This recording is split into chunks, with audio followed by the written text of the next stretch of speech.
ఆదిలాబాద్ జిల్లా తలమడుగు మండలం సుంకిడి అయ్యప్ప ఆలయం నుండి కేరళ రాష్ట్రంలోని అయ్యప్ప దేవస్థానం శబరిమలకు పాదయాత్ర ద్వారా 108 రోజులు దాదాపు 1500 కిలోమీటర్లు కాలినడకన బయలుదేరారు. అనంతరం దర్శనం చేసుకుని తమ సొంత గ్రామానికి చేరుకున్న అయ్యప్ప స్వాములను కుచ్లాపూర్ గ్రామస్తులు డప్పు బాజా భజంత్రీలతో స్వాగతం పలికి వారికి పాలాభిషేకం, జలాభిషేకం నిర్వహించారు. గ్రామ పురవీధుల గుండా శోభాయాత్ర నిర్వహించారు. సుంకిడి అయ్యప్ప ఆలయం నుండి కేరళలోని శబరిమలైకి పాదయాత్రగా వెళ్లినందుకు మా యొక్క జన్మ ధన్యమైందని స్వాములు అన్నారు. స్వామి దీక్ష తీసుకున్నంత మాత్రాన మనం దేవుళ్ళమైపోము. ఈ సన్మానాలు చూస్తుంటే సాక్షాత్ భగవంతునిలే కనిపిస్తుంది.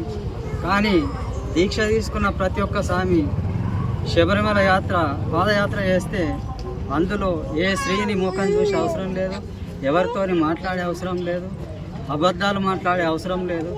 స్వచ్ఛమైన దీక్ష అంటే పాదయాత్ర దీక్ష. నా అనుభవపూర్వకంగా చెప్తున్నా, ఎలాంటి ఇందులో పొరపాటు లేదు. కావున ప్రతి ఒక్క అయ్యప్ప స్వామి దీక్ష తీసుకుంటే, పాదయాత్ర చేసి శబరిమల యాత్రలో శ్రీ హరిహరపుత్ర అయ్యప్ప స్వామిని దర్శించుకుంటే ఖచ్చితంగా మీకు కాని అంటే పని లేవు. ఏ పని ముట్టుకుంటే ఆ పని అవుతుంది.